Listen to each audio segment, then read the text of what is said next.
Hello and welcome back to another episode of Lost Lieutenant. This time, a Gencon and Interplanetario Reveals Spotlight.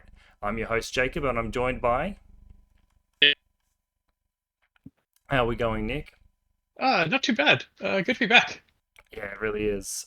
So this episode, we're just going to be taking a look at the reveals that have come out of Gencon and Interplanetario. There's just been so many of them that we thought it deserved its own episode, sort of giving our opinion on the model reveals, some of the other like sort of side reveals that we'll get to. Just so for the most part, so we don't have to blow out the beginning of another episode. Before we Yes, the get next episode will be large enough. Yeah, exactly. But before we get into that, just quickly, Nick, have you had any sort of hobby stuff going on after the marathon that was BCB?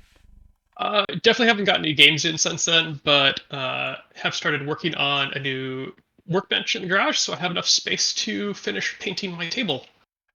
Yeah. Have also had some fun writing some 400 point lists because we've got a 400 point tournament coming up with Mercs. We'll get to that announcement shortly.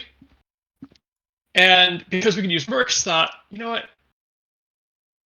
Anaconda can't be as bad as everyone says. I'll try to write a list that has an anaconda in it.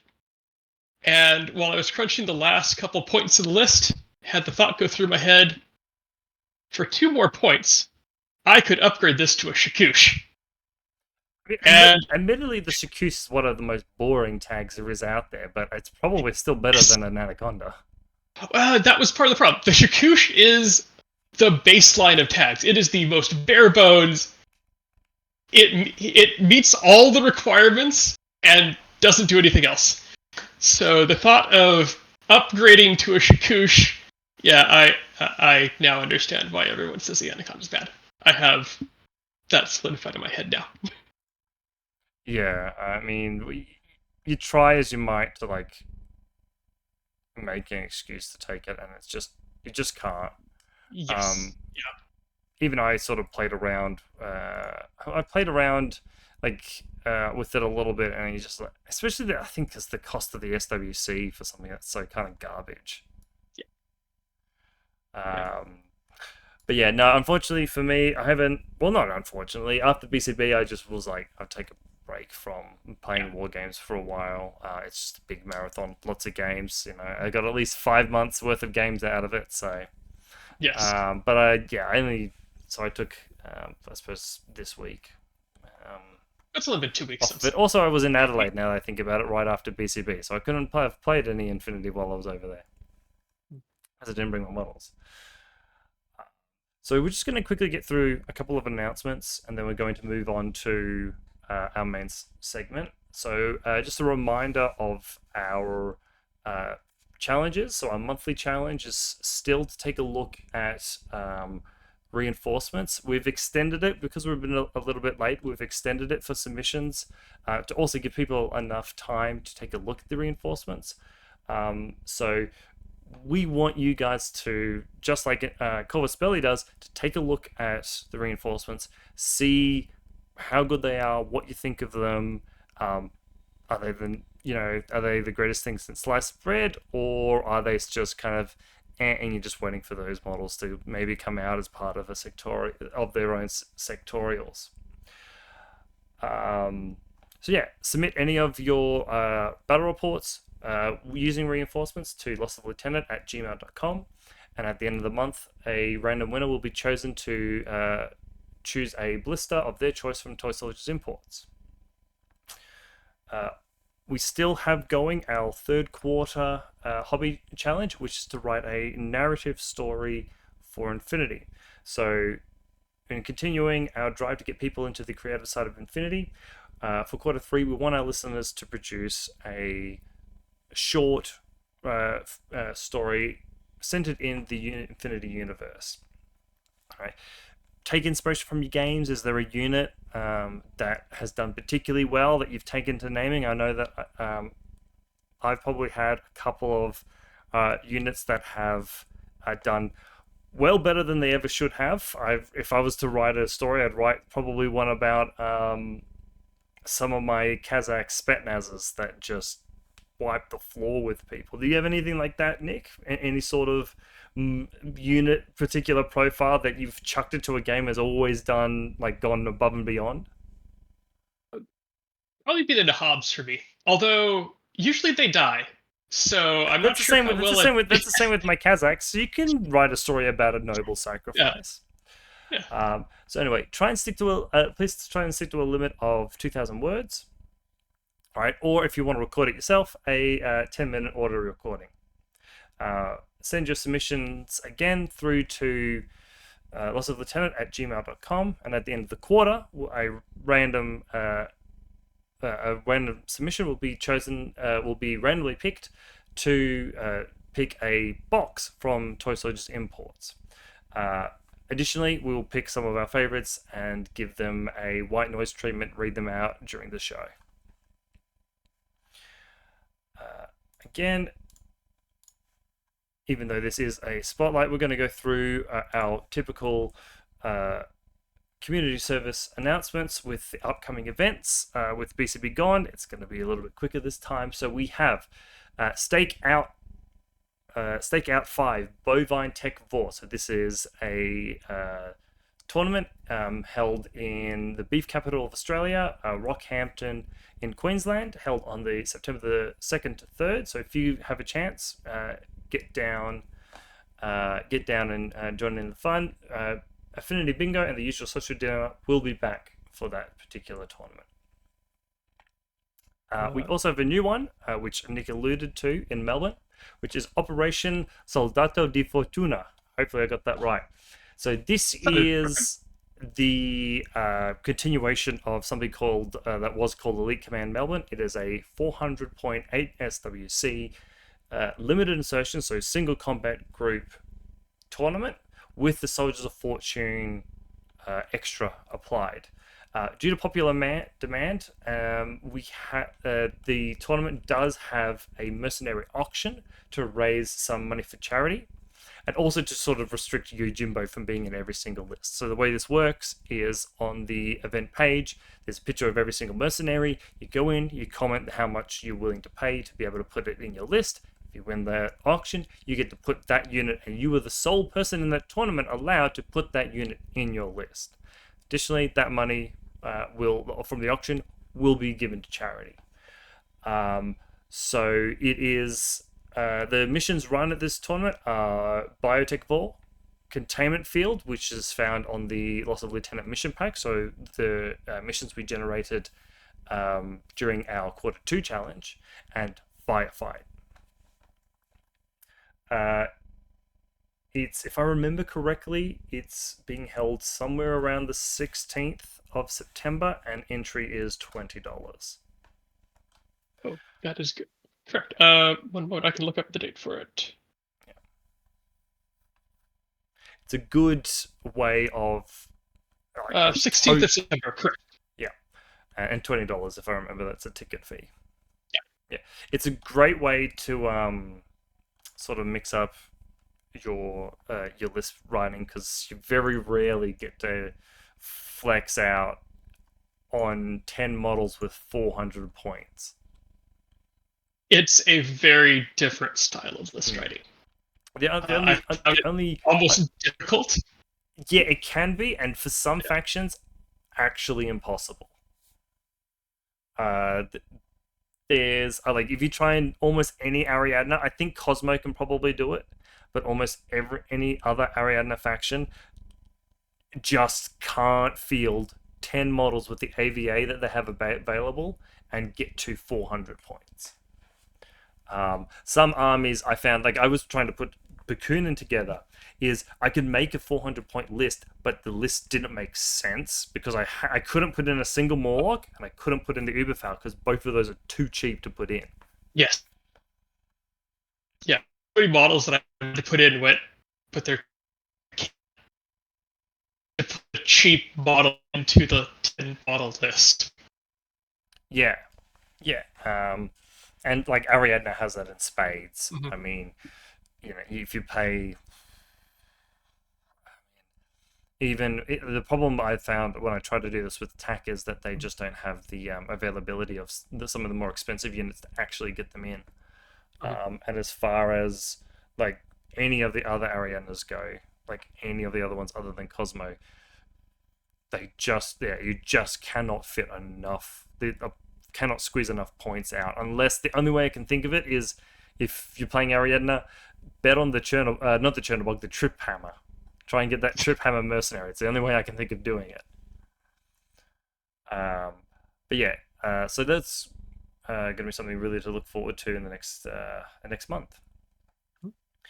Do you want to just power on to our main segment? Yeah, let's go. Yeah, okay. So, as I mentioned, we're going to go through the new announcements coming in from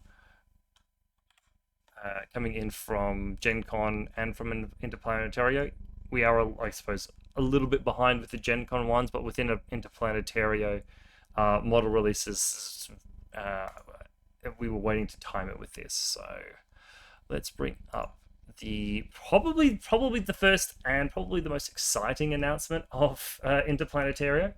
Not Interplanetario, of Gencon, which was we're getting a new classified deck finally. Yes. Long overdue. So I went through and looked at like the video that we had for that we got from on the actual Corvus Valley website. There's not a huge amount about the deck. I'm assuming that for the most part it's going to work very similarly to the way it has in the past. Draw two, pick two, that sort of thing. However, oops, wrong way. That's BCB photo. That's Hugh and I don't remember. So we've got your typical deck with HVT, nano espionage, espionage. I think we can see there. I think it's like rescue, maybe. Can't really tell, obviously.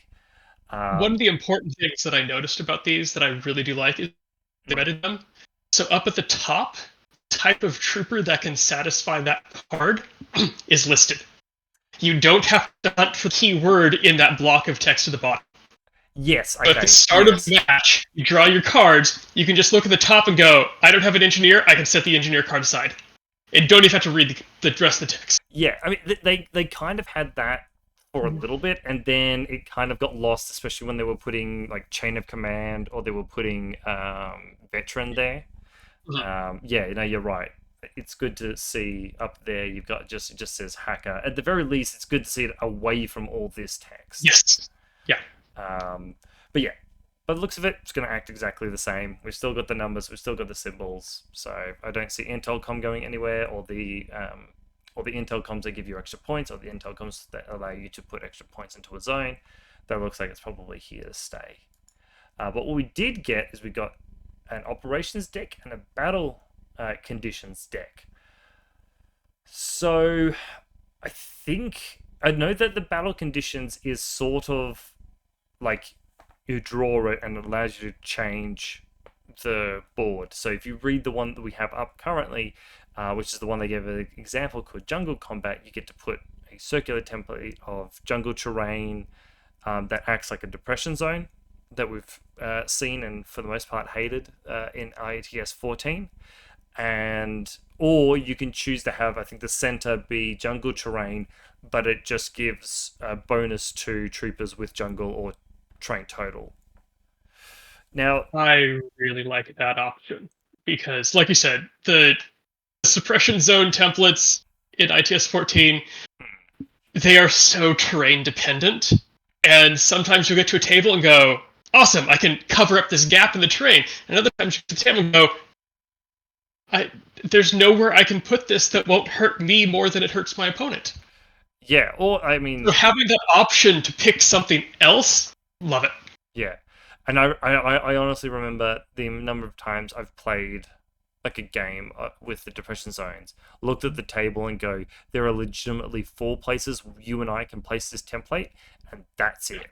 So it would be I could place them and like hurt myself, so to speak, and he would only have to put them in the places that hurt him because there's 4 places that fit a template. I know Um, at BCB, at least one of my games, I put the templates on the side of the table mm, because that way it didn't block myself. Uh, yeah, and it sort of blocked some parachutist options, but mostly it was just where can I put this that puts it out of the way and I don't have to interact with it. yeah. And the amount of times I've played like if casual or like more casual tournaments where I've gone up to my Yeah. opponent and be like, "Do you want to put these down?" And he's gone, "No," and we're like, "Okay," and we just didn't. The operations deck seems to be like bonus objectives for maybe the table. I'm not sure. We really don't have any information other than this Yeah, one card. So it looks like it could be a couple things. It could be like bonus objectives. It could also be a way to kind of draw a random mission by yeah, drawing some objectives. I'm not sure. I'm curious, but we the don't really have enough information to speculate. yeah. The only other thing I could think of is that it's like a reminder card. So it's a Oh yeah. card you can put down on the table to be like, these are the objectives I can do Yes. for this mission. So, if you play Biotech Vor, you go through your operations deck and find the Biotech Vor cards. It's the only other thing I could think that it was. But yeah, we don't have a huge amount of information about that in particular. But I'm with you. I like the battle conditions deck. I can see I can see depending on like obviously with jungle combat could be very impactful, not impactful at all. Um, It it also with that card, it suggests to me that all types of terrain will now have a chance. Because I know as a Hawk player, I've been looking at the last few seasons of ITS and going, when's Desert coming up? yeah, that's true. So you could finally be able to be like, haha, I got the desert card. I get to put Yeah. down this desert strip, right? And finally, this terrain that I've had for seasons and seasons and never got Yes. to use, I can use. Yeah. Yeah, no, that's so. It'll be interesting to see what other battle conditions are. I really do like the idea of like maybe strips or quarters or something like that. Yeah. Maybe quarters is a bit much, but things like that where you can like affect the table. It'll be interesting to see if this is a card that like one person draws, or if it's like with the way the templates goes, the person who gets deployment gets to pick maybe the battle conditions, and I don't know, maybe the person who goes first gets to pick the operations deck. I don't know. Pure speculation on that one. Yeah. So the next one coming up, simple. ITS 15 is obviously going to drop very soon. I'm looking forward to seeing the new missions. And we just have the ITX tournament pack. So sort of standard affair model, couple of bits and bobs, but we have probably the I'm not going to say the first S2 extra that's going to drop, which is the freelance operator Samsa, which is in a bunch of N2 factions, isn't she? Because it's a she, isn't it? I think that's the Merc. So it's in, I know it's in JSA. I think it's available similar to like the Beast Hunter, where most vanilla get it, but not all. Yeah. Anyway, it was announced when the profile was announced back with the reinforcement drop. So yeah, sort of a typical thing. You looking forward to the new mission set? Yes. Oops. All right. I'm looking forward to seeing what they have taken, and having had some other conversations with them, having done the mission packet for Lost Lieutenant, I'm looking forward to what they have. Yes. Yeah. What are you hoping? Obviously Kevin wants to get rid of supplies. Other than supplies, are you hoping a mission, any particular mission goes or is significantly changed?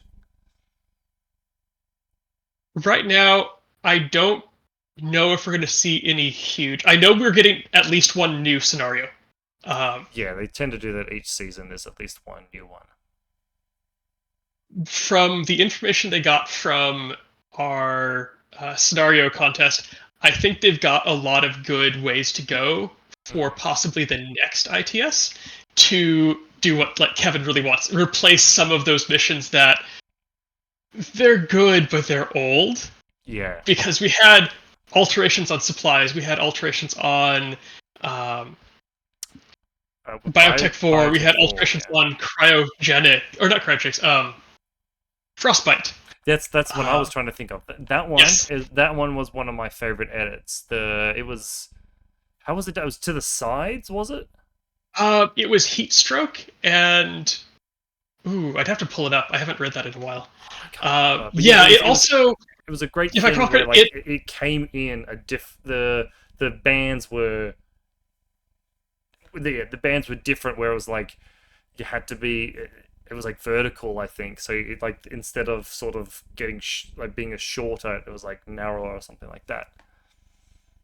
Oh no, hold, wasn't it the heating units were in each were in quarters, so you got you got to turn on the quarters instead. yes, the heating units were for quarters of the board, Yeah, instead of lines. which meant that they still covered the deployment zone. Yes. Yeah. Yeah. So It instead of was. having real, like awkward strips, you could tell like, this quadrant, and there was even a console in the very middle, so you knew where all the quadrants were. Yeah. Yeah. Um, I'm hoping to see not frontline, capture and protect. I'm looking to see the scoring in that changed, having played it recently at Yeah. BCB, and to be honest, like really like winning quite comfortably as like far as the way the game state looked at the very end. I still only got 6 points because the first two turns I couldn't grab the beacon, and Mhm. I'd like to see it change such that, because it's difficult to get to someone's deployment zone and then back out without dying. So Yes. I'd like to see it such that it rewards maybe more just how far you get the beacon instead of just Uh, grabbing it. Potentially also rewarding at the end of your turn for having it, because I know in my game of Capture and Protect, I went second, and my opponent was he definitely had the advantage the entire game. Mm. Uh, I'll go into it next episode. Uh, However, I managed to kill the model holding the my beacon every turn except for the third turn.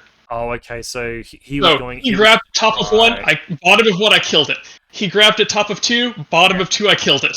And and that, so yeah, and that's yeah, why he's what I want to do is, like, if you get the beacon to let's say like past halfway and your dude dies, you still get points for having the beacon up that far. Mhm. And then there's like you get points for anyway. Yeah. So I'd like to see that changed. As far as getting rid of any particular mission, I, for me, it depends on what they bring in. Uh, yeah, I don't know if there's anyone that necessarily get rid of. I would like. I know this probably sounds. I think keep Panic Room and get rid of Biotech 4. The reason I say that is that Biotech 4, if you put it into the mission, it really hurts vanilla players for no reason yes. other than the fact that unless you can deploy like half of your stuff outside of where the Biotech 4 zone will go off, you just you I don't think you can physically get everyone out. Turn one, you just burn command tokens for coordinated orders, and then I, you have no command tokens after yeah, that. exactly. So that's probably the one. And then I just replaced it with Panic Room because then you can put guys near Mhm. the pseudo heating units. Yeah. All right. Anyway, I'm sure we'll do an episode reviewing those missions when they drop. So that's exciting to look forward to. As I said, the ITS packet is just model, code. I think it's some sleeves for your objective cards, as well as some tokens and little bits and pieces, badges and patches and what have you. So we did get a release date for a kind of release quarter for Rim Racer. From what Carlos said, it's been really well received. People are really excited to play it, and he said that the drop date will be fall 2023. So sometime this year, within the next 3 months, next 2 months. Yeah. You excited for Rim Racer? Not Uh, Plus? I'm excited to see it. It sounds like a game that I could get some people who aren't as serious middies gamers into. Yeah, Uh, it'll be cute. I mean, I think the one thing is I just wanted to see it played. Like uh, I want to have a try of playing it. So it's unfortunate that like getting to Gen Con or any sort of uh like miniature centric or tabletop wargaming centric convention, it's just not really possible if you're in, I guess, the southern hemisphere for the most part. yeah, pretty much. Yeah. Uh, But yeah, apparently it's been received really well. It is really cute. I always love one of the things I don't think it's talked about enough is the fact that I just love the art that Corvus Belli produces, right? And the little like chibi anime stuff that they're going on now is just very cute. So um, it'd also be kind of cute just to put the little rim races on as your like a yeah. flash call spot. Yeah. But yeah, no, that's cool. And I'm glad it's being received well because from what I heard, it's sort of been in a long time in development, sort of thing. Yeah. Next up, we have Aftermath. So this is the new comic graphic novel from Corvus Belli. Coming from what it's been described, it's a heist. It's a heist story based around like sort of the underground betting sort of area of Aristea. So we've got a return of Uhahu, who did feature in Outrage. Outrage. Yes, she survived Outrage, didn't she? Yes. She was the one. She was the only one out of the group of like four that survived. Like her and Kanao were the only ones that lived. The pilot and the dog warrior died. I believe so. Yes. Oh, and like the ninja. Oh, and who's it, Nelf? One of the Nelfs survives. Yeah, the original, the OG Nauf survives. Yeah. Because I think the other Nauf is whatever his face, the Druze Aslan security chief. Yes. Yeah. That's who the other Nauf is. So I will just take a little tiny intermission to hold on. Go through what is the Interplanetario. I think it's probably a time just to take a quick look at. If I, hold on, I think I have to. I think I have to do the circle. Oh, there we go. Oh. There we go. So we do have a bit more information dropping in Interplanetario about the Aftermath characters. So we got some art previously of Uhahu and Connolly. Oh, I can't remember his full name. We'll get him in a second. Denma. Denver? Denma. Denma. Denma. Oh, Denmark. Yeah. So we've got Uhahu here looking, at the. Reminds me of. Have you ever watched Invincible? Yes. Where Monster Girl is like really not okay with the fact that she's a girl. I'm pretty sure Uhahu's the same. She doesn't like that she looks like a girl. Yes. Like a little girl. Yes. She's there. I think that's a really nice model for her. It's also nice because it takes the fact that she is physically a child and makes her look like an S2. Like a what? Sorry. Looks like an S2, a silhouette. Yes, this is see like I had actually a conversation about infinity poses, and this is a great like new pose where it's like she's a hacker, so she's on her little gamer chair. Mm-hmm. So then we've got so Denmark Connolly, so an Aristea fighter. We've got a model of him looking kind of like Wolfgang. Now I think about it. Yeah, he's bare chested.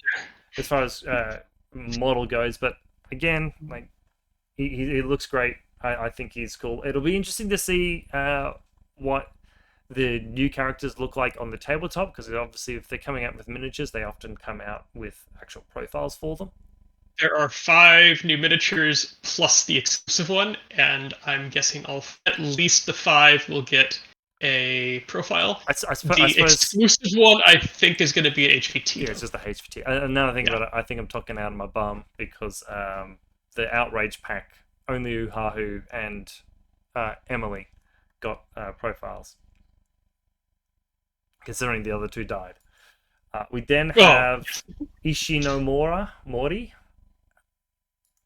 We haven't, yeah. as of recording, we haven't seen the Interplanetario video, so at the moment we're just really showcasing the miniatures. What do you think of this guy? Because it's very unique compared to most of what we've seen in Infinity. I want to know the story. Yeah, true. uh, I want to know what his history is. 'Cause I'm not quite sure what to make of him. If he's He's like a a cross between nomad. Killer Croc and the Beast from X-Men. Is that what his name? Yeah, Yeah. yeah, because he almost looks like an Uberfall Commando crossed with a dog boy or dog warrior. Yeah, yeah, true.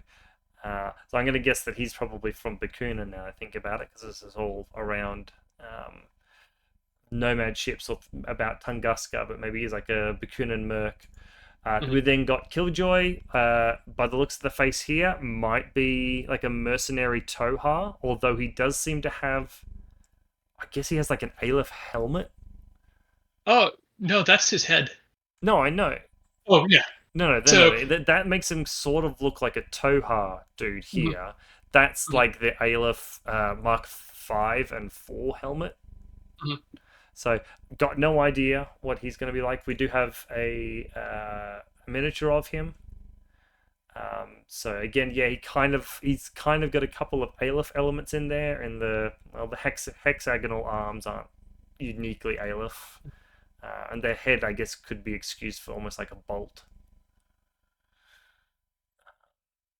But yeah, so we'll keep going. So we got Ryza, the Whispering Death, looking I don't know, kind of like a ninja, I guess, almost like, but almost also like a Moira.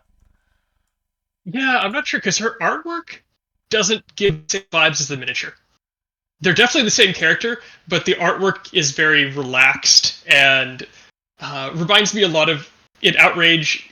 They've got the meeting on the ship where everybody's just kind of relaxed and hanging out. Hmm. That's what I get from the artwork, and then the miniature is definitely ready for battle. Yeah. So yeah, we've got to see more coming from this, and as you mentioned, this is the artwork of the exclusive miniature.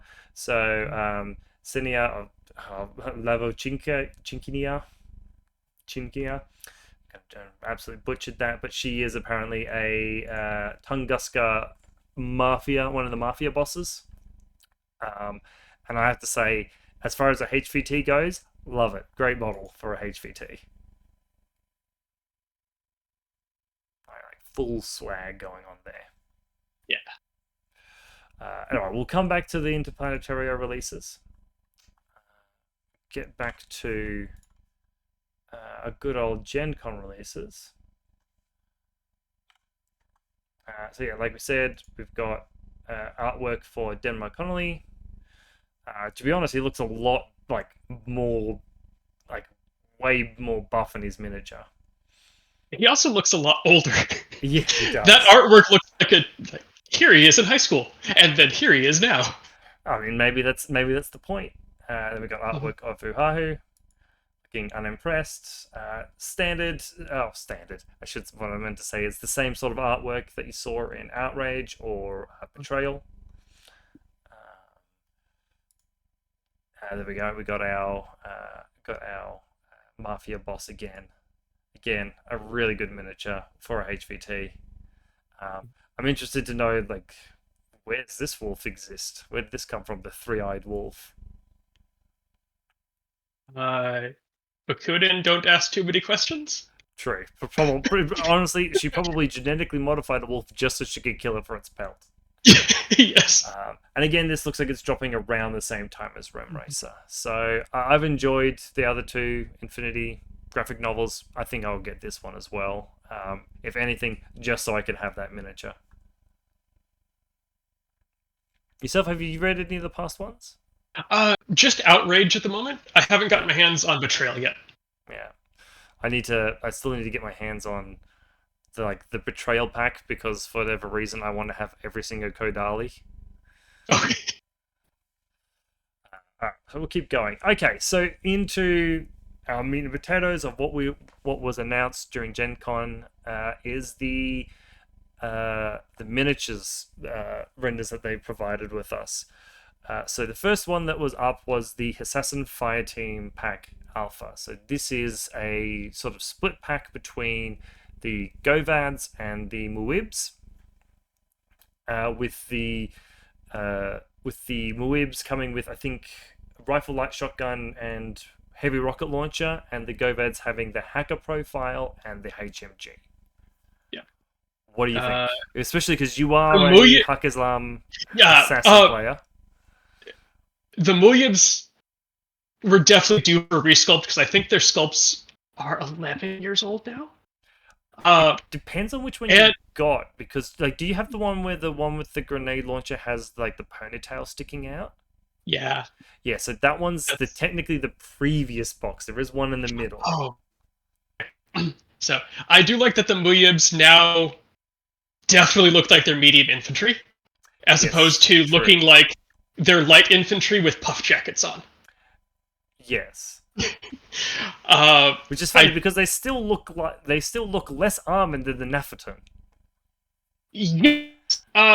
But look at them going, okay, now I can understand. They've got good BTS, they've got bioimmunity, but they're not heavy infantry. That armor looks right. Yeah, no, I agree with that, and I've enjoyed the new sort of look for the Muibs. However, I was holding out to see, right, because I happen to know where a box of old Govads was, to see the new Govads. What do you think of the new Govads? Because it's a big departure from their old look. The Govids? No, Yeah, I think that Govids are actually pretty close. to their old look. Yeah. They don't have their jackets anymore. Am I mistaking the two? Wait, hang on.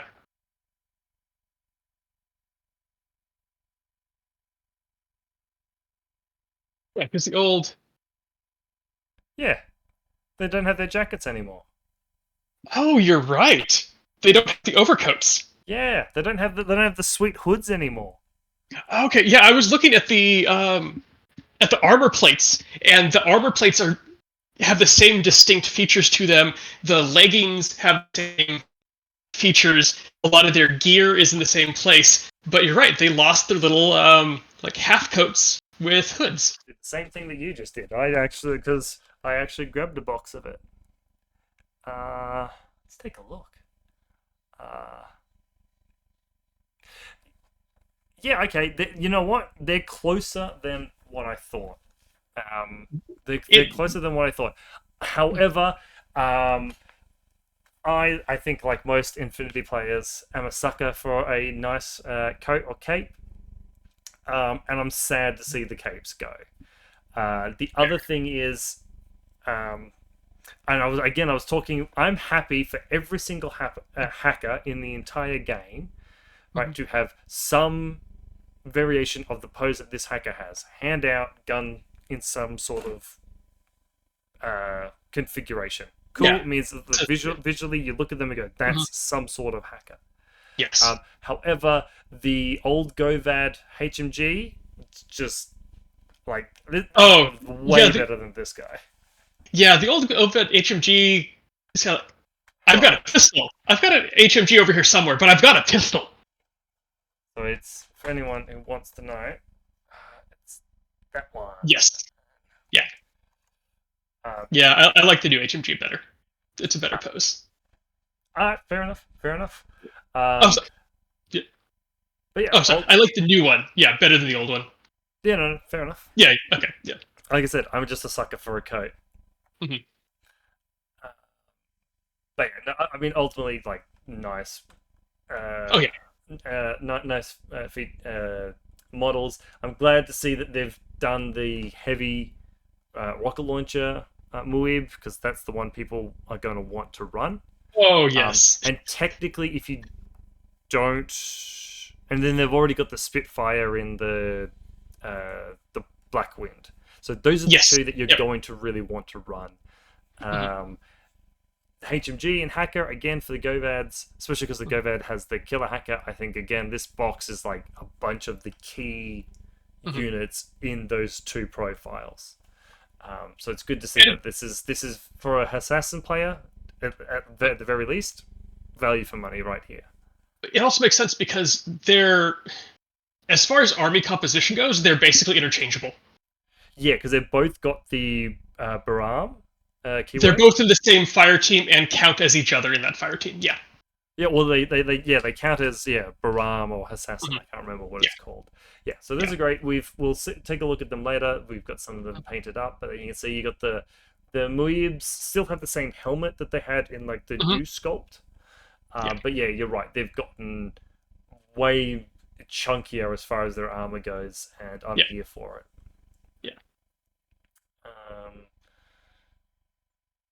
yeah, I'm not a huge fan of the like him holding it with the bipod like that. But I get if you're like into that sort of Arnie, like walking along sort of look, then yeah, it works. We have a general release of Bixi. Again, showing off those robotic legs, same sort of sword. What do you reckon of this compared to, if you can remember, the ITS one, where it's more of her running along? Okay. Let me refresh my memory. I've got her on the shelf over here. Um. No. More reference. Um. I like them both. Yeah. Uh. I think this one's a little bit more action posed, and it's going to be easier to figure out arcs based on the model. Yes, true. I Whereas suppose the the Bixi one is technically running one way and looking the other. Yeah, her legs are going one way, her body's going another way, and her head's going a third way. Yeah, yeah. Whereas this is very much I am going that way. Yeah. I like both as well. Mhm. I think this one is. I think this one is like a good. It's a great pose. Again, I'm happy to see all these like jumpy Malay models in some sort of jumpy Malay pose. So Yeah. if this is what Bixi and Kaden and all these other super jumping models are going to look like, cool. I'm here for it. Mhm. You're right. I think this one's action oriented, but I do like the ITS one. It's Mhm. this is sort of the combat one. The other one's like big, like shows off like Bixie's speed. The fact that she's just like Yes. boom, Yeah. and right, she just goes for it. Mhm. So yeah, and for anyone who doesn't know, the Bixie is a fucking great model, like profile wise.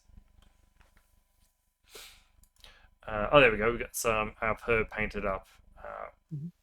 So again, yeah, really nice. The only issue I can see with here is of how tall is she compared to an S2?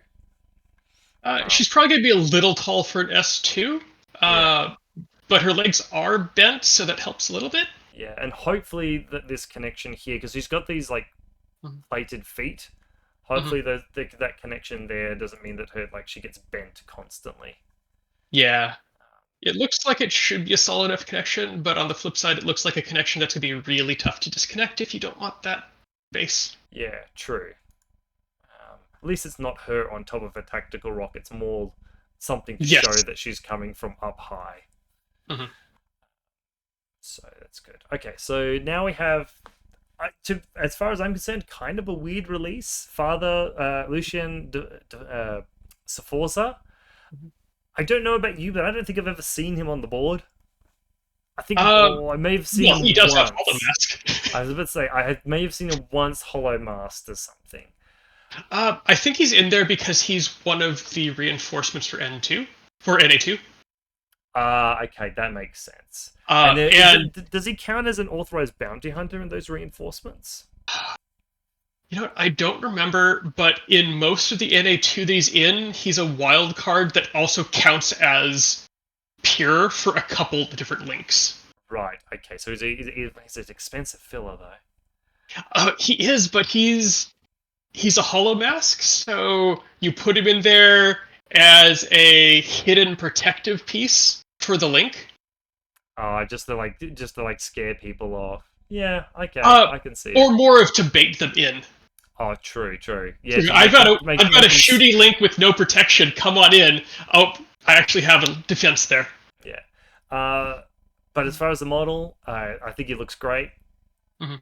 Um, I'm getting a little bit exhausted seeing so many dudes with their foot up. I think he could have been just fine if he just had his foot on the ground. I don't think it would have Mhm. massively changed like the dynamicness of the pose. Again, he's got a sweet cape. He doesn't need the rock as well. But as far as like gun, hand, love it. Yeah. Okay, this was a surprise. I didn't see this being dropped at all, and I these ones I love. So we've got a drop of the. I'm assuming it's like a support box, but like less than a support box. It's the we got a drop of the Icadron Batroids and the Imatron AI beacons. I could not think of a box if they put them out like together, so two Imatrons and two Icadron Batroids. I cannot think of a box that would sell faster. Yeah. I I was surprised to see them because they weren't an issue. I thought I didn't feel like there was a hole in the catalog there, and I agree. Like package them two and two, one box of four, and every combined CA player will player have will them. just CA player, Shazvasti player, Morrat Yeah. players, because there's a shit ton of Morrat players now. Every Oh single yes. one will buy them. Yeah. Extra player probably coming up with the new Mhm. Yeah. with the new sectorial. What do you think of Mhm. the actual miniatures? I think they look fucking brilliant. Oh, they're solid. And this gets me excited. All right, Mhm. admittedly, I'm like getting like the teeniest bit upset that they're redoing all of the steel phalanx because I had the entire range and now they're just making better models Mhm. of them. But this all does get me excited to see potentially Unidrons looking like this. Yeah. So I sort of also on the Icatrons, I like them because I can look at the model and say that's a heavy flamethrower plus one burst. yeah, Imitrons. I mean, look, they look nice. They look nice. Lots of detail. A little bit more roboty than the last ones looked like. The last ones had a bit more like a flesh look to them, if I remember correctly. Let me take a quick look. I'm pretty sure, yeah, they were a little bit more um, like the old Avatar looked a little bit more like a bug. Mhm.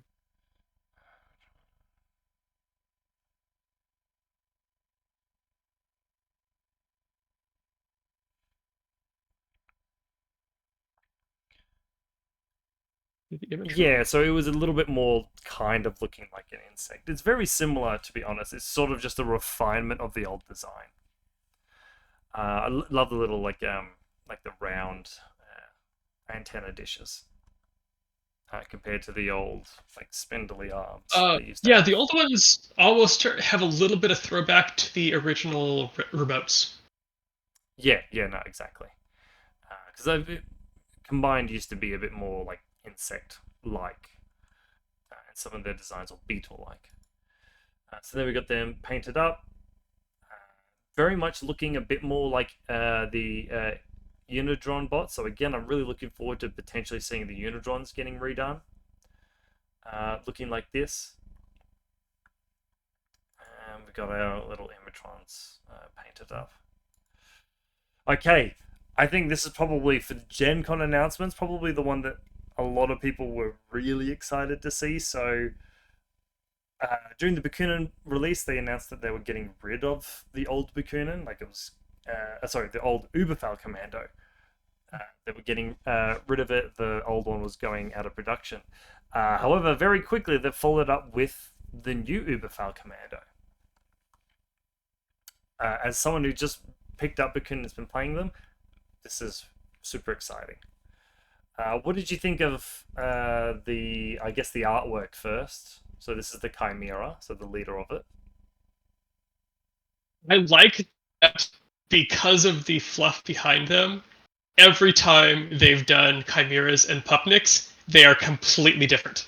Yeah, because they're all sort of a unique but like weird creation. Yes. Yeah, so they're like the chimeras are a modified human, Mhm. designed essentially to fight pupniks, and the pupniks are they just grab an animal and mutate them to be bigger, stronger, follow the chimera. right? So obviously you've got some sort of fish that they grabbed, some sort of, I guess, the hairless cat that they grabbed, and fuck knows what they grabbed here. I guess a goat, Yeah, goat, ram, something, and uh, then went, let's make more horns. and give it fangs and make it carnivorous somehow. Oh, of course. Yeah. Uh, so yeah, these are the new designs. So instead of having what it was a bull before, a tiger, and was it another fish thing? Oh, um, I'd have to look it up. Oh. Um, I do like that they have gone lighter on the little tiny breakable tails. Yeah, so that's I think obviously that what Corvus Belly have kind of learnt about is that tails are an absolute nightmare, and it's you either mold them into like a leg or something, or you just find a way of going like small with them. So you've obviously got here. Oh, it was a wolf. That's what it was. It was a wolf, a cat, and a ram. Was the old one. So now we've got a sort of a shark thing, and like I said, a ram and a cat. So here's the actual model, and I love it. It's great. I think it still captures the spirit of the old one um, while But being like just an update. it's a good update. It's more dynamic, but it also looks like it belongs on the tabletop and isn't a pinup model. Yeah, true. And I'll have to say, yeah, I'm here for the lady abs. Right, it's nice to see that actually put onto a model, Mhm. especially after we had Wabera, who's this like massive woman, like biceps the size of Ajax's. Mhm. It's nice to see that sort of, I guess, diversity in design, Yeah. with still sort of having the lithe sort of look that the Mhm. Chimera is supposed to have. Um, and then we have the Pupniks, which look suitably menacing for what they are. And I mean, I from Warhammer love the Beastmen, so I love this Ram one. Do you have a favorite? Uh, I'm not sure. The what I like them. The only question is, I'm confused by the shark's weapon What, an anchor? because It's awesome. yes, but where do you get an anchor on a ship? Look, so, I think well, probably pretty easily on a ship. Well, On a spaceship though, who yes, on a knows? spaceship. Uh, Um, because but it's I an don't anchor, think. but then it's been sharpened to have blades on Mm, it. look, I don't think anyone could ever say that Bakunin is function over form. I think there's always a little bit of Mhm. consideration into style that goes into Yes. Yeah. their weapons. Considering that this guy got his like machete thing from obviously from like Lord of the Ring orcs. Hmm. But it's Uh, just a hook, so he can hang it up after he's done for the day. like he'd hang it off his horns, I guess. Yeah. Yeah, he just walks around like, yeah, fucking got a giant machete, bam, pull it out. I think they're great. Um, I again, I'm Mhm. obsessed over this Beastman one. It makes me hope that like Warcrow has some sort of bestial sort of army in it because I'd be all about it. This is such a good model. Um, Even like in the shark is if I had to rank them, be the ram, shark, and then the cat. All right, we'll move on to okay. So we got a painted one there. I guess it's a tiger shark given the stripes. Hmm. But yeah, I can see the only problem I see with this is that this whip, if you don't have like a magnetic case which she can stand up, is something that's going to be an absolute nightmare to store. Well, I think it's also going to depend on what material her whip is made out of. Well, hopefully it's the metal because then Yeah. if it bends, you can bend it back. But at the Yeah. same time, I don't think it's going to be Psyocast because she's small. But if it was conceivably Psyocast, at the very least, it would bend before it broke. Yes. Yeah. Um, but the last thing you need is like the Psyocast like weirdness to have to then put it in hot water and try and figure out where it's actually supposed to sit.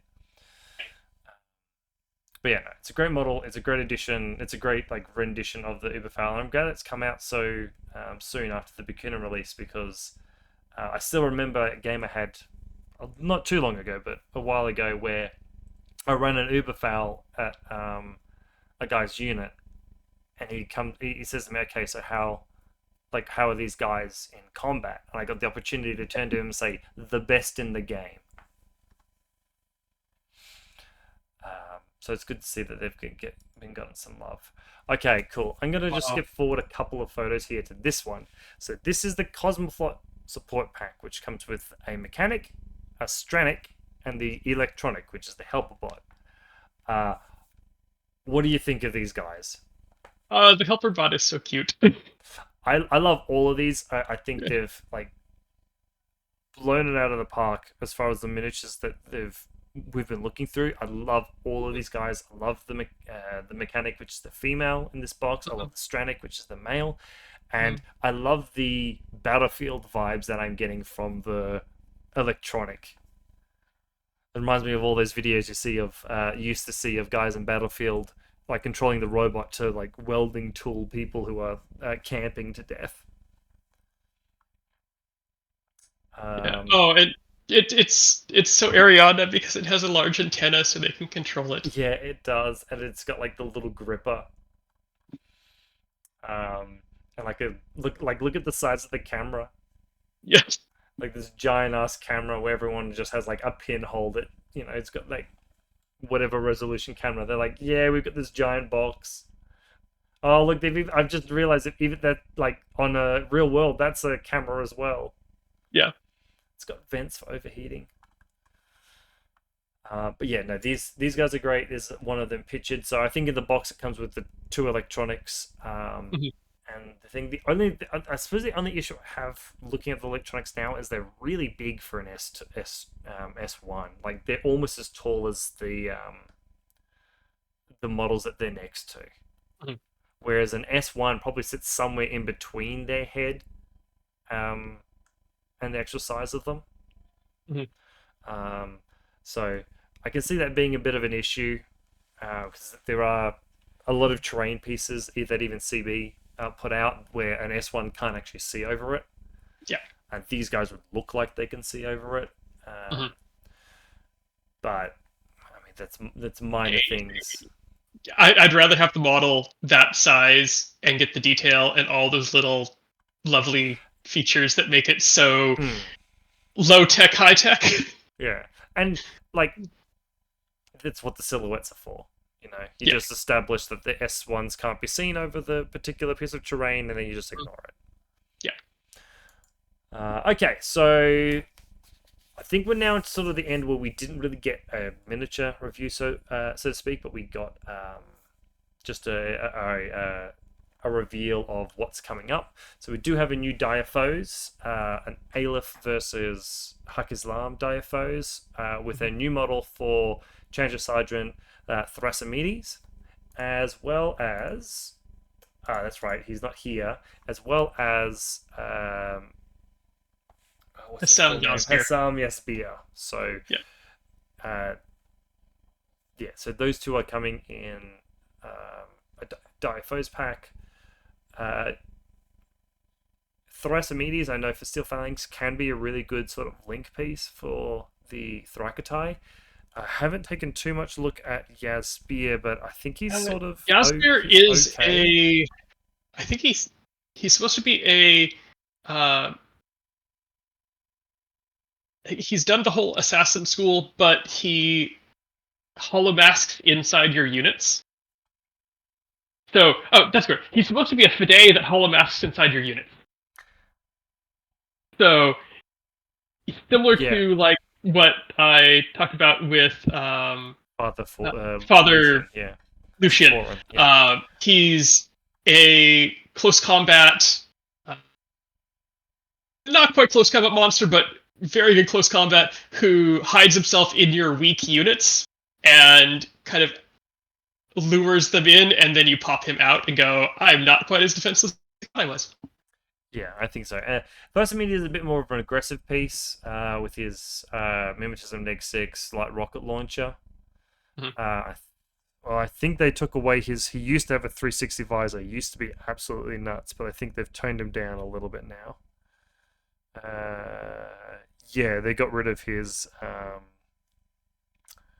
Yeah, they got rid of his. Oh, they also got rid of specialist operative on him. Yeah, so they got rid of his 360 visor, so he's not as incredible as he was before, but that's fine considering the rest of what they've done to Steel Phalanx. Um, so then we also, so moving on from, I suppose, models that we've never even, well, new models or what have you. Models we didn't know about until they announced them at Gen Con. Yeah, so these are, I suppose, models we have heard about, we haven't seen yet. So these are the reinforcement models. So the first one they gave us were the blockers.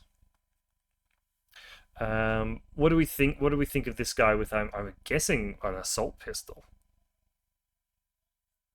Looks pretty solid. Looks like a nice model to get some good painting in on and not worry about having multiple copies of them. Yeah, so I'm just going to remind everybody what their sort of profile is like. So biometric visor with an X visor, BS +1 attack and sensor, but they only really have adhesive launches. They don't have a huge amount of like lethality. There's a hacker Kind of profile. feels like an O12 agent in Pano. Yeah, exactly. So the what you see him holding is his multi pistol, which is a great pistol, but yeah, um, brings along with him sensor. So that's I think that looks about right for what he is supposed to be, especially the visor and everything. Interestingly though, that pistol reaches out to 24 with zeros because of the X visor. Because it goes +3 0. Oh no, does it go straight to zero? -3 over Uh, 8. no, pistol after 16 goes to -6. So between 16 and 24, he'd be at a -3. 3. Okay, yeah. So I think these are supposed to be filling in the Pano boxes. Now they're going to have a bunch of units. Then we have the Blade Ops for Pano. So this is either an engineer or a boarding shotgun with BS attack shock and mimetism, a standard BS13. Again, I think good models. I've never been a huge fan of just the Pano aesthetic. And this guy with his like little like suit that he's got on is interesting. It's almost like a scuba diver. The profile's a little weird because it's light infantry, but it's armor 2 BTS3. So it's that's pretty close to medium infantry bordering on some heavy infantry. Yeah, it's true. And then we got the next one we got is probably I think what people are most excited for the actual pack coming for Pano is the drop of the new Neoterra bolts. So these guys have just mean shock immune marksman, trained total with veteran, BS13, and a bloody Spitfire with marksman. Oh, you're back. Oh yeah, sorry. Yeah, oh yeah, no, I just had to turn the camera off for a moment. Oh, okay. Yeah, the bolts have always been something that people want. Have sort of wanted back. I think because their profiles are just nasty. It's a highly proxied profile. Yeah, just BS13 marksmanship with veteran is just really good. Yeah. Then we got Flight Officer Agnes Ferreira, I think. So this one you might already have if you had Defiance. So as a reinforcement, 6 special operative, submachine gun. She's also can be a REM driver with +1 BS and +1 CC. +5 CC. Oh yeah, sorry, +5 CC. What do we think? I suppose of just the model of her. Oh, it's a great dynamic model. Yeah, it's a For really good one. So that said, although I think they've painted it as a T-shirt in the pictures yeah, above. I did have a question. That low zipper. I think the way they And, painted her is that she's wearing a shirt, but yeah, I can definitely see it's a bit more pin-up esque. yes. Try to look at her collar. I think she has a collar on to denote that it is a shirt underneath there, but I'm pretty sure people are going to paint her both ways. Yeah, yeah, no, like for sure. Oops, Yeah. that's my bad. Oh, jeez, let's get that. If I take a look here at the pictures, I'll just quickly flick through. We'll come back to these from Interplanterio. I think there's a picture of her painted up. Yeah, so there's the one of her painted up. Oh, there you go. Yeah, so she's got like a black turtleneck. Oh, Oh, okay, yeah, it's okay. It's a flight suit, is what it is. yeah. She's supposed to be wearing a flight suit. Yeah, look, Okay. people Flight suit people with are going to jacket. paint her right with like nothing Yeah. on. I mean, look, I I've never been like the most against like pin-up esque sort of models, but I will say that like you know put a dude there. I mean, at least we've got like O'Connelly, with his fucking shirt off. Yeah. One of my favorite things I've ever seen is it's like a chart of Infinity bums. And it's got every single faction with the Infinity bums, and I love the fact that when you get the Aleph, there's like the Azura and like some of the Nagas, and then it's the Steel Phalanx characters, and of course most of them are male, so it's like Ajax's bum, uh, Achilles' bum, and Hector's bum, and all that sort of thing. Um, so like as far as I'm concerned, like so long as it's not gratuitous, like I don't know if you remember the old Moira that had like the most awkward pose, Oh yeah. just so like her tabard would go Oh yeah. one way but her bum was going the other.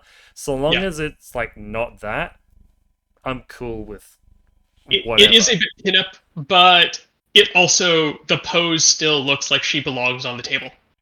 Like Yeah, she belongs on a battlefield. It's not just I'm thinking like the lizard pilot, that one where it's just yeah, where she was it's like a she pinup. was It should just be at a larger scale so you could do it as a bust. yeah, exactly. Like the what's it called? The Oyuroi had like the really big one of her. Yeah. Yeah. Anyway, but I think it's a really cool profile, especially with like two guns. Always a fan of like guns akimbo.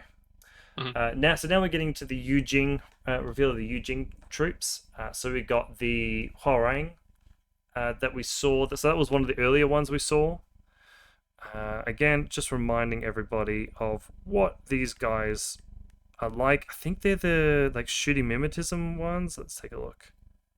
Okay, so no, these are um your martial arts guys. So when you take a look at the reinforcement, they all some of them fall into general categories. These guys are your I bring templates and I bring like with light shotguns and I bring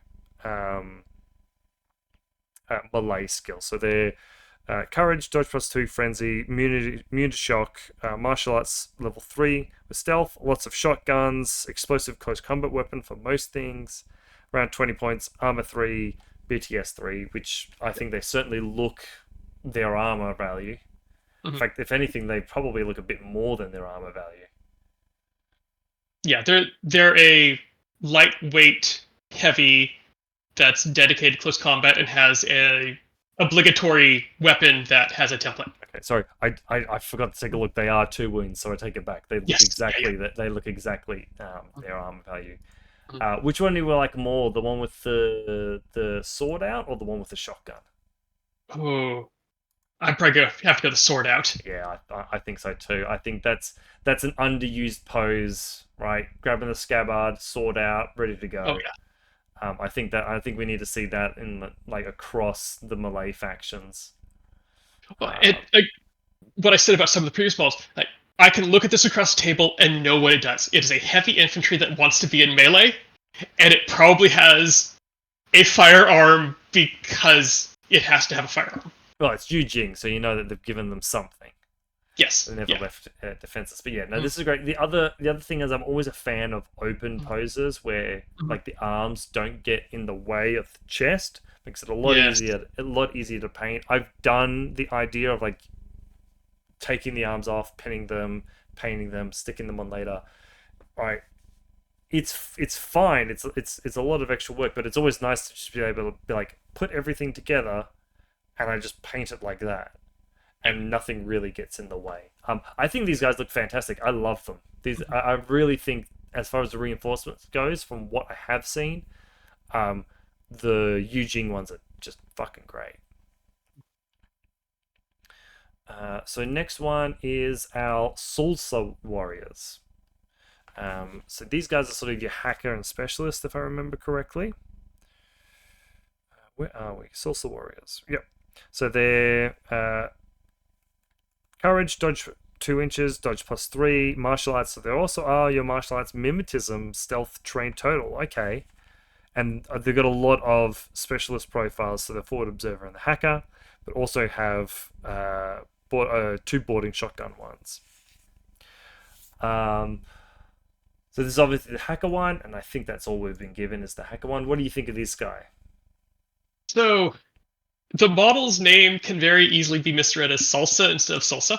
I look. I'll be honest. And Considering the way his hat looks, I have been in my head thinking it salsa. would be very easy to turn that into a sombrero. Yeah, Just a little bit of green stuff in the center, and maybe some little dangly bits around the yeah. sides, and you've got salsa, and it has a sombrero. Um, I'm sure. Look, not being an expert on Asian cultures, I'm sure that that is some sort of traditional hat It in is. Korea. It is. It's giving me like almost like Shaolin monk vibes, with like the I don't know the belt that he's got on. I think this is a really cool model. Maybe looking a little bit armored, considering that it's armor one. It's armor one light infantry. It does look a bit armored for that, Yeah, though. but admittedly, I can see like this is sort of looking more like fabricy, like a Mhm. soft armor than actual like the Hwoarang's Yes. Yeah, depending on Hwoarang's. how you painted it, you could paint that where he's got a chest plate and the backpack, and then and boots, but the rest is cloth. Yeah, but like this is segmented, so you're probably not gonna honestly bother. Mhm. But yeah, so yeah, looking a little bit armored, but that's fine. I mean, ultimately, you're just gonna tell your opponent that he's armor one. Again, again, I think he could have the exact same pose and have his leg down, and I don't think it would take away from what he's doing. Sure. So, but I understand it does add, I guess, a little bit more dynamicness to it. And it again, it's an open pose, and it makes it painting underneath his leg a ton easier. So, Oh yeah. I won't complain too much. Then we've got the I suppose Sulyong Naval Operator Group. So these are your multi-spectral visor 1, NCO, trained total guys, coming in with submachine guns, shock marksman, red fury, and light shotguns. So these are kind of like your shooters for the Eugene reinforcements, just because they've got that M31 and the longer range weapons. What do we think of these guys? I think we only saw the art before then. So we're getting the shotgun marksman rifle, and we're getting the light shotgun. Look pretty good. The armor is about right, and yeah, they look like they're a shooty medium infantry. Yeah, no, I agree then. So let's have a quick talk about crouching poses. Love them. They Yes. look great. However, this guy will end up about the height of an S1. Yeah.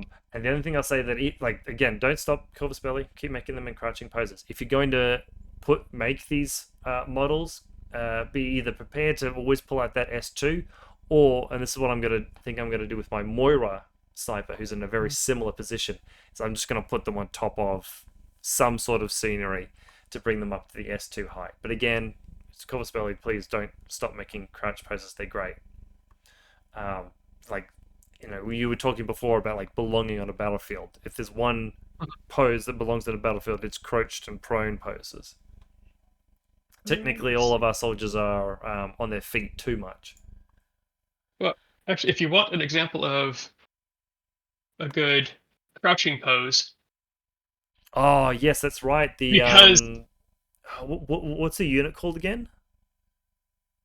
I'm It's a blanking on it. Mukhtar, That's isn't why I it? grabbed Isn't the isn't it the Mukhtar? Yes, the Mukhtar. Yes, Yeah, the the Mukhtar Mukhtar's got hacker, like a little where she is platform. crouching. However, she has a base that comes with her that boosts her up. Yeah, so it would be great to see these sort of snipers like Mhm, maybe come with like a trashed window sill or something like that. I mean, if you take a look at the old Cataran, he came with like a stair, like stairs from like rubble um, that he's aiming from.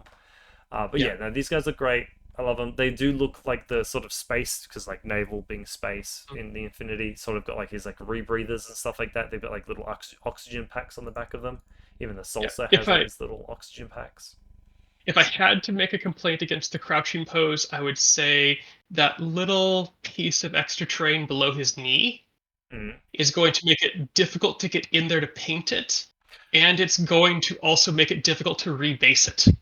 So Mhm, the one thing I'll give that a quick counter to mhm, that, which is mhm, I think I'd prefer to see like that bit of base, mhm, maybe, maybe not, underneath mhm, the leg, because my question has always been like if you try and stick a model onto a base to paint it and they've got the mhm. crouching pose, Yeah. how do you paint the knee without potentially ripping off the paint around the knee when you go to remove it to like rebase it or something like that? Mhm, But either way, yeah, I get it. Right, okay, it can be a little mhm. awkward. Again, it's another tactical rock, but at the very least, it's an interesting way of using a tactical rock. Yes. And his foot's not on the tactical rock, his knee is on the tactical rock. Yeah, which I feel like it's going to give him a sore foot. But Yeah. uh, moving on, we have the Dockerbee. So this is like the robot hacker thing that we got. Yeah, the cyber team structure two. So it's a sort of two wounds. Sorry, heavy infantry. That's what I'm trying to say. Oops, it's not full screen.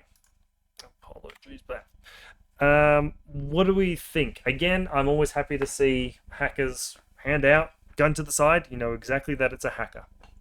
Mm. I am glad that that is like the Sonic Butt, and it is a heavy infantry and not a remote.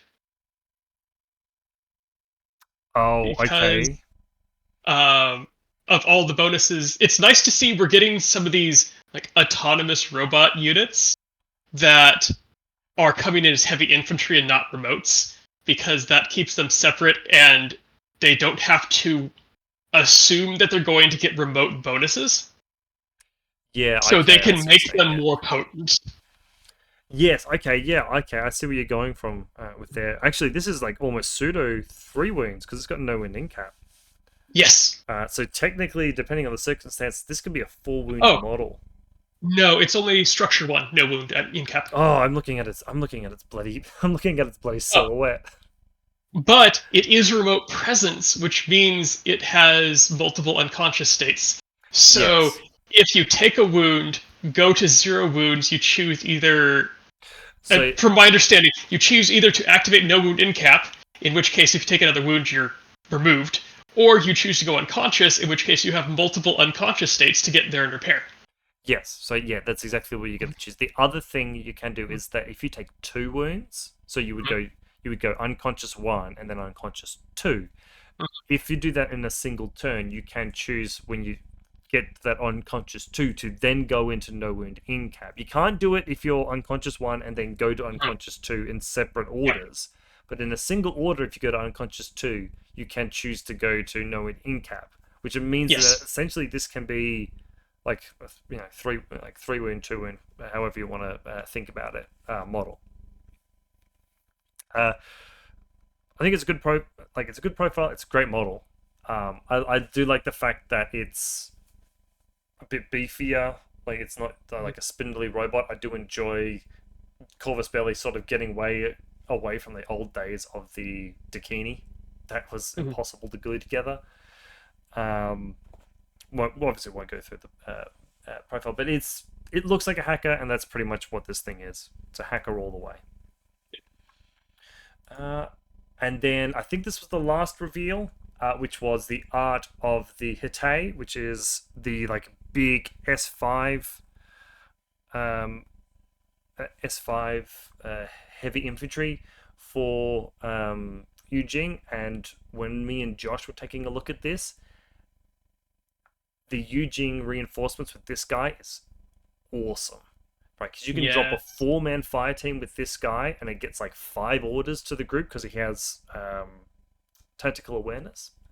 Mhm. Um, awesome model. I think it looks great. It's like it gives a vibe because it's supposed to be like a mini tag. I think Mhm. is what Carlos mentioned, and it very much to me looks like a mini tag. Mhm.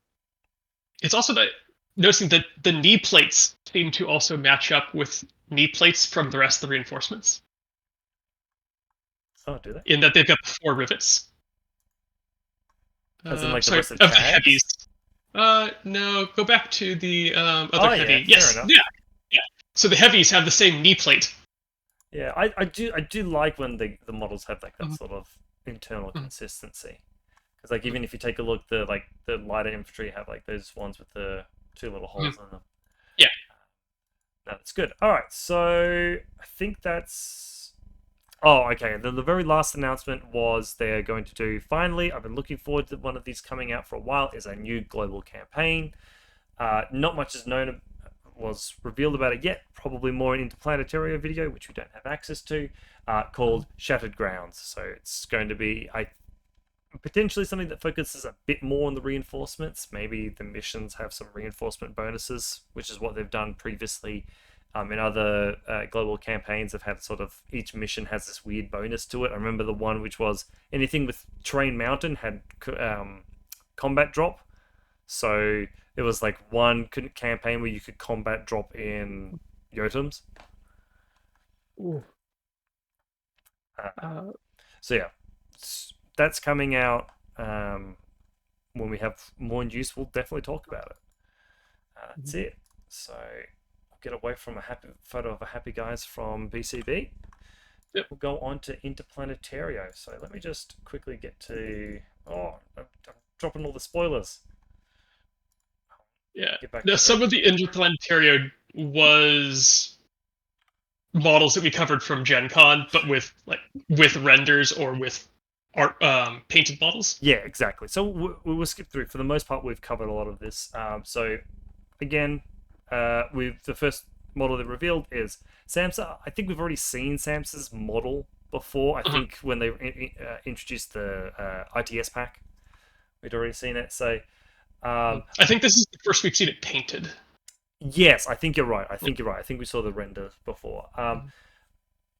Like I'm still in 2 minds about the extras having like this weird like rhino beetle look to them, as well as the exposed teeth that they've got, almost looking like a Hellraiser Centibite esque sort of thing.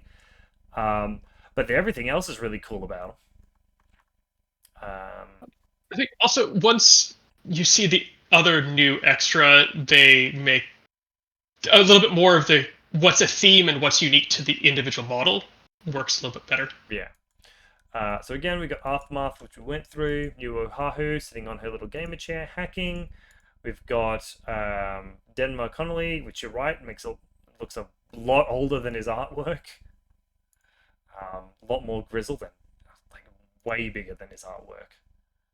Um, uh, we got random, so Ishino Mori, Beastman looking dude. We've got Killjoy, who got no idea what he's about. Again, we got Whispering Death, no idea what she's about. And we've got the Tunguska Mafia boss, whose name I'm not going to butcher again, who looks awesome, and I actually would really look forward to having her as a HVT on my board. Although she does have a pistol, so she's a very dangerous HVT. Again, with the Mawibs and Govids, we have them painted up. Um, And so now we get our first new thing, which is that they have provided the art for Nesei Alki, the Tharakatai warrant officer.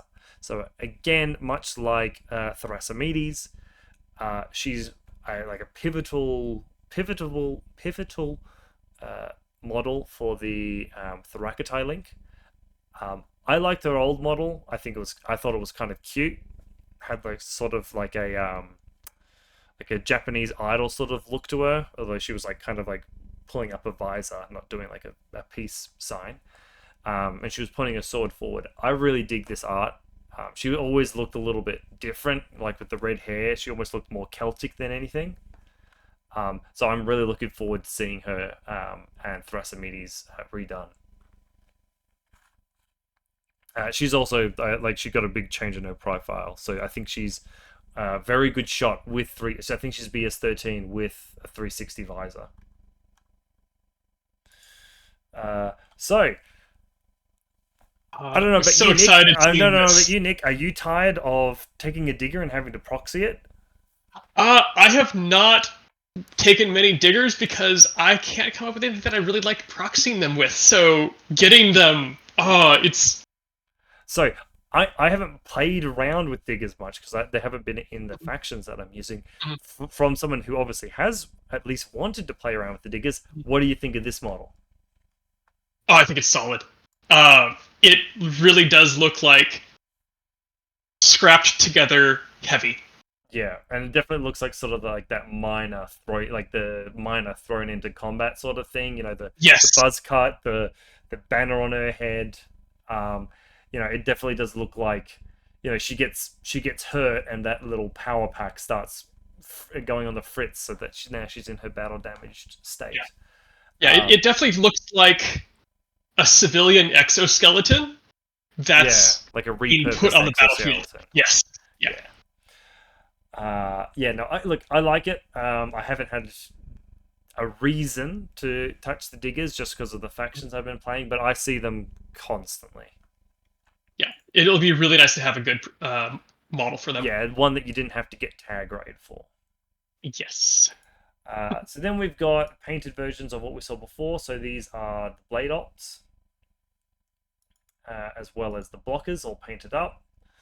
I mean, look, they're great Oh, paint job. They're great paint jobs. I think that's a different block, the blade ops that we hadn't seen before. This female one with her leg up.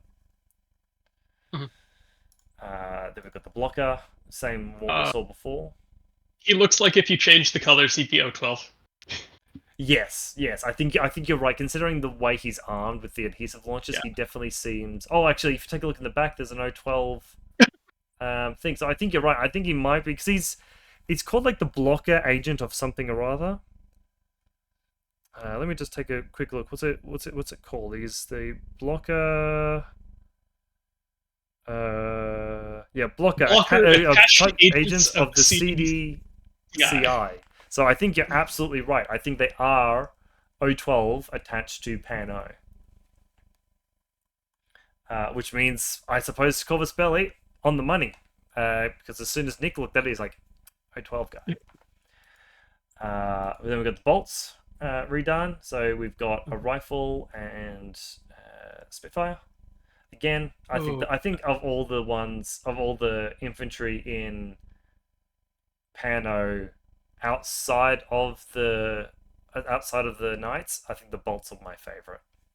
I really like that running profile on the left. Yeah, it's It's nice to dynamic, but it's not reusing a regularly used pose. yeah. So again, Corvus Belly, you're doing well with your poses. Even this guy's got like sort of a hop to him. Now that I look at him Yes. from this angle, these are great poses. They're different enough from what we've seen before that they feel unique. Again, flight officer, as we pointed out, she's got her. Now I think about it, her having the flight suit unzipped is sort of like a common, almost trope. Yeah. Just across like anything with a pilot, they always have like once they get out of the thing, they unzip their flight suit. Yeah. So that makes sense. Again, great pose, two weapons. Looks right in a battle. So that'll be the Pano box, which is two blade ops. Sorry, two bolts, two blade ops, one of the blockers, and the flight officer, Agnes. Then we come to probably the first and weirdest reveal that I found during the reinforcements. We have a render of the Squallow Mark II. So this is the tiny Squallow. I think because it's S2. It's not S2. This is S6, isn't it? Yeah, Squallow Mark II is S6. Yeah. So we're going to the actual look of it, and what do you reckon? I think it's got the same issue that you said you don't like about other models of stepping on something. But I love it in that it's probably one of the most dynamic tags we've seen. Yeah, it to me what it almost reminds me of is the blue wolf, but taken to the next level. So the blue Yes. wolf has that sort of walking pose, Mhm. but he's almost got sort of like that running pose because he looks kind of static in the middle photo there. Mhm. But if you look at the side ones, it's definitely like a running pose. Mhm. Um, I'll be honest, I'm kind of enjoying seeing tags not holding their main weapons. Yes, it's some nice variety. Yeah. Plus, being the reinforcements, a lot of times he might be coming in wanting to be at really close range, and so those Hmm. multi-pistol plus one burst. Yeah. And I'm enjoying seeing plus one burst. Uh, yeah, I'm enjoying seeing plus one burst. It's like the two pistols again. Yeah, So yeah, no, I think it's a cute. I think it's a really good model. Again, I've never been huge on the Pando aesthetic itself, but I think this is. I think it's really cool. And I'll be honest. I think I like this more than the big Squallow. Moving on. Okay, so we talked about the Hatay, and we actually have a render of him. And look at this. Whoops! Look at this beefy boy. Right. So we're coming down with that. Unfortunately, HMG unit. I would have liked to see the heavy rocket launcher, but still, what do we reckon? it looks like you said it's almost a tag, Yeah, I think they've done a good job of getting that like almost a tag look. Oh my god. and it looks like a really good centerpiece for your army, painting wise. Yeah.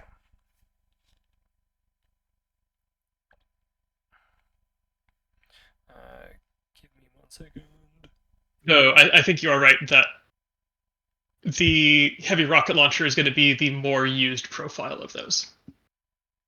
So it would have been nice to see that. But it wouldn't be I mean, impossible yeah, to cut that heavy rock or heavy machine gun off because it is kind of out in the open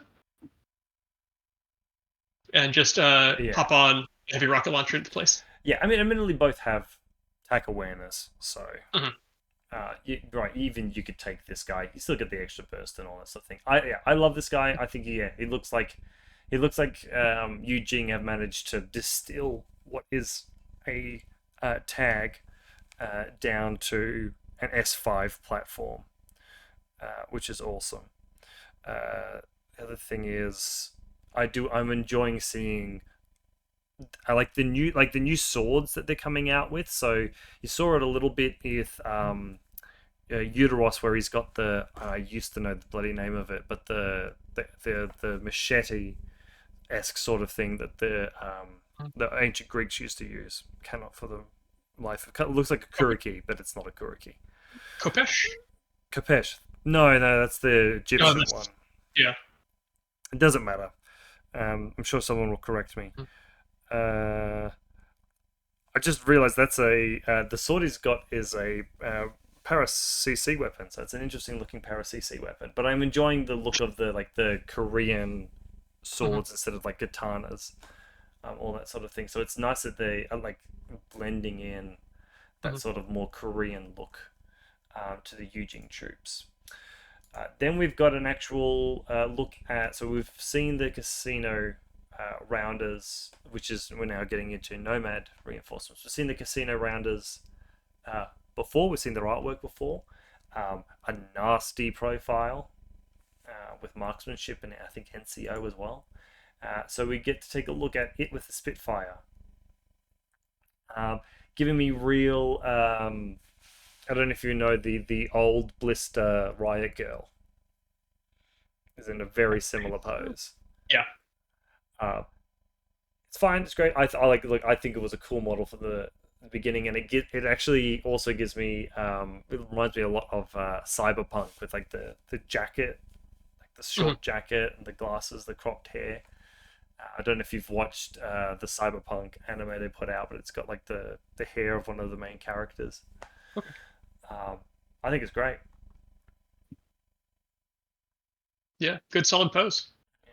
And Oh, sorry. Go. like Nomads, it stands out by itself from the faction. Yeah. Yeah. Then we've got the Kulak payback unit. Don't know. Yeah, we didn't get a render of that or the Red Ski crew man spider. The payback unit gives me like looking sort of like a hollow man or a sin eater. Um, sort of not really a similar loadout. But all we've got right now is the dossier. What do you reckon? I'd have to see the model because yeah, you're right. It does have kind of that Sin Eater vibe to it, Mm. but with kind of different flair on the jacket, maybe. But yeah, I'm not Yeah, sure about it yet. it's I'd have like to see the sculpt. it's like Sin Eater up to the chest, and then Hollow Man kind of Yeah, down past the like where the mm, jacket splits off. yeah. Um, the next one's interesting because I'm guessing that Corvus Belli have been hired to finally update the Eldar Warp Spider, the Red Ski Crewman Spider. Uh, it takes me back to Plain City of Heroes. Yeah, my only concern with this is like what's it gonna look like, and no, not what's it gonna look like.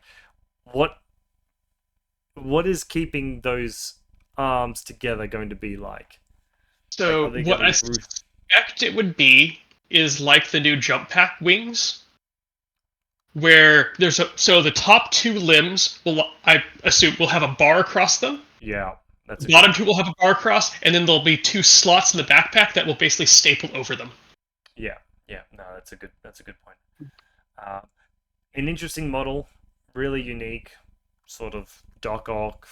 I mean, if you've ever seen warp spiders from Warhammer, they've got this sort of a very unique look to them with these four additional arms. I'll be interested to see what the actual model looks like. Yeah. Next up is the Prowlers. So these are one thing that we've had plenty before, went out of production Mhm. uh, with uh, with the recent Bakuna release, but it is coming back with an FTO profile in the reinforcements pack. Um, Not a huge change, admittedly, from the old model. Looking at the dossier, it does look a little bit beefier than they used to be. Looks like there's more detail to the armor. It's not like it's still got the fully smoothed helmet, Yeah, but the arms and the legs have more detail. I think this is a case of just updating the model because the Prowlers themselves are pretty damn old. Yeah. So what we probably is just going to see is a Prowler brought into 2024, 2023. Okay, so now we're moving on to the extras. We've got the base operator here, which I think is sort of like the line infantry basic extra unit. Uh, Kind of like basic looking beetle guy. Um, Comparing this to the previous bugs, Mhm. what do you reckon of this compared to, let's say, like the Nox troop for Shazvasti? Uh, I Trying to think think what the it's Nox definitely look I like think it's because in definitely my mind I go back to the N1 models, okay. Yeah, and I I like that they've kept some of the aesthetic but updated the design. So they still feel like extra, yeah, but they have a new look to them. So they've still got that bug in an exoskeleton feel. They've still got the wings, although the wings are now um, able to be worked with. They aren't just or the uh, old cellophane. yeah, the little cellophane ones. Yeah, Yeah, yeah. No. Okay, now I can see what you're saying. I I actually do like what these guys look like with the little horns on their heads. So maybe I'm guessing that the horns get bigger the higher their rank are, or something like that. I think it's also just interpersonal variation as well. Some, Yeah. um, or I guess it could also be like subspecies variation, I where ones that are bred more for close combat might have bigger horns. That yeah. I also like the idea that his knife almost looks like he's pulled it off like his own scales. oh yeah, Um, but yeah, so oh yeah, so we've got another base operator. This one with a boarding shotgun instead of the combi rifle. I guess do they have a paramedic profile? Because that looks like a paramedic gun. Could not be. um, extra don't do Oh, paramedics. of course they don't. Yeah, because they just die.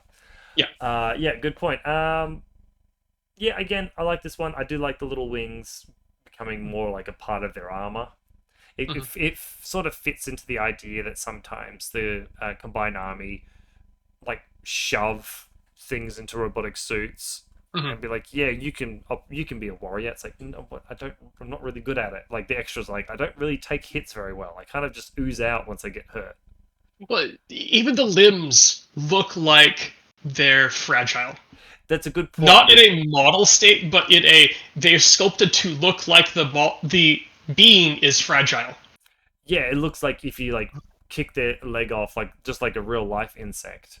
Yeah. Like if you kicked at their leg, it just fly off like super easy and like boom, they're done. Hmm. Yeah, no, that's a good point. And yeah, so they really do feel like that. So we've got the executive officers. See what I'm saying? Like as they get Oh ranked yeah. up, they get like a bigger crown.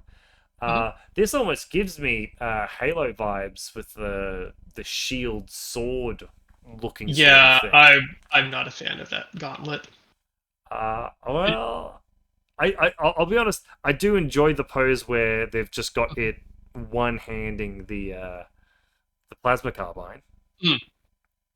Oh, Um, I like that. I oh that shield gauntlet I just don't like. It to me it seems out of place. It just doesn't seem like something that model should be hauling around.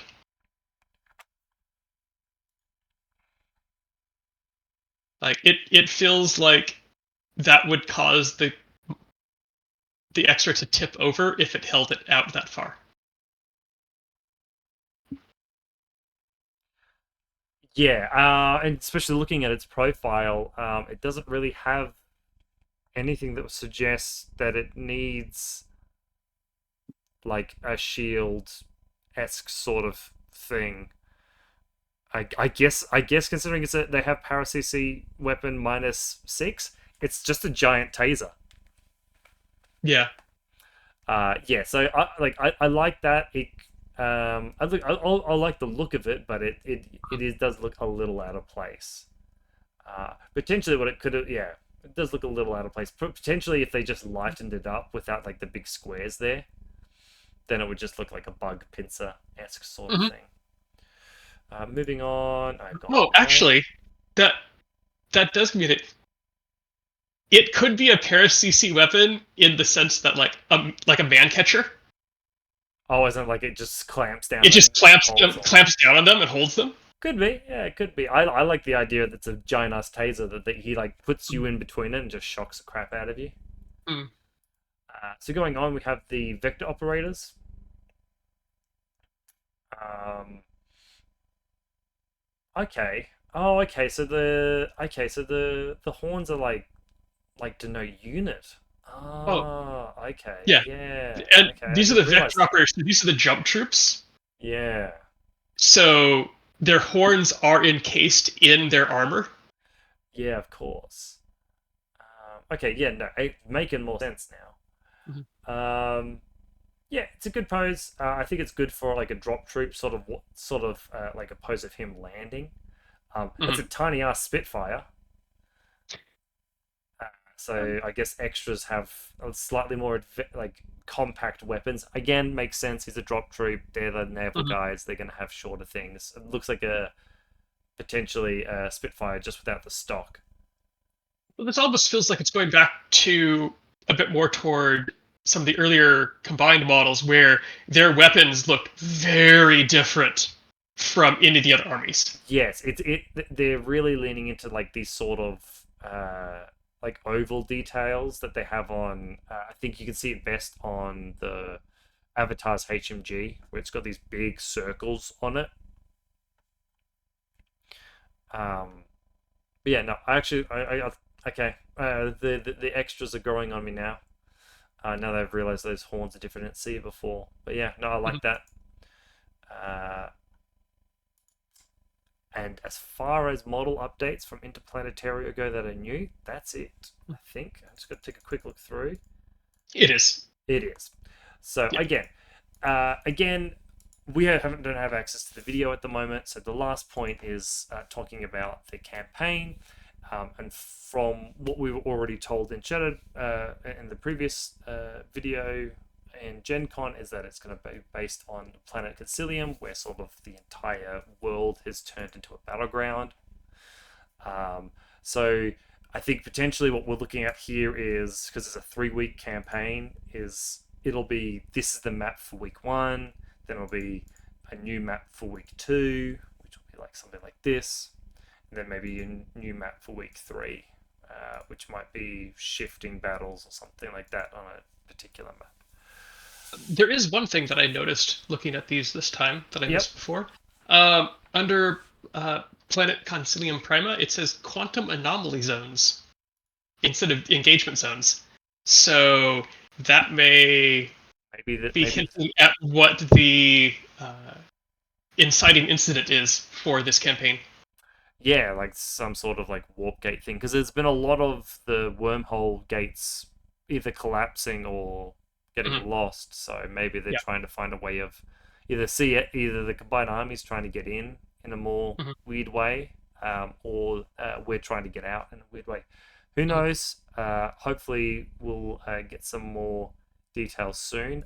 I'm very much looking forward to doing a global campaign. Hopefully I can manage to participate a bit more, right? Get whoever I choose to support up on whatever the leaderboards are. Have you ever taken part in any of these global campaigns? I have not. I am looking forward to taking part in my first one. You and I will have to have a bunch of games and go head to head. Yes. And see if we can either ruin or help our factions out. But as far as reveals go, guys, that's about it from Interplanetario and Gencon until the video comes out. I'm excited to see some of these models come out, especially some of the ones we've only seen the profiles. The dossiers for. Do you have a particular favorite? I'm looking forward to the Hawk ones, mostly because the reinforcement models are basically the handful of models that are no longer in production for QK. Yeah, which means that and stuff. Yeah. Well, not the OLISK, the SecBan. Oh, that's right. It is the SecBan. Because the SecBan are one of the core units for QK, and they are long out of production. Same thing, like the Azrael, long out of production, getting its model back. So, even though QK is now listed as not currently supported, the reinforcements basically make that sectoral viable to a new player again. Yeah. Similarly, a lot of the other reinforcements go to a semi-retired sectoral and help make that sectoral more viable for new players to try. Yeah. I think I'm just looking for the Yujing. I think that's just a really powerful set of reinforcements. I love the look of the models that are coming in.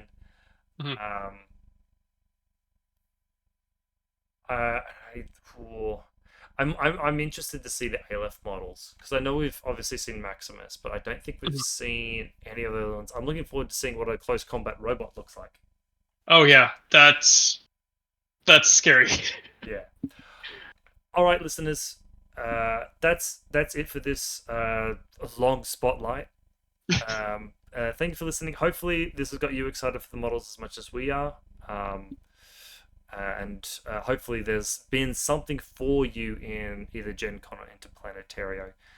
We'll cover all the other reveals that come uh, from when we actually see the actual Interplanetario video. But until then, I've been Jacob, I'm Nick. and good night.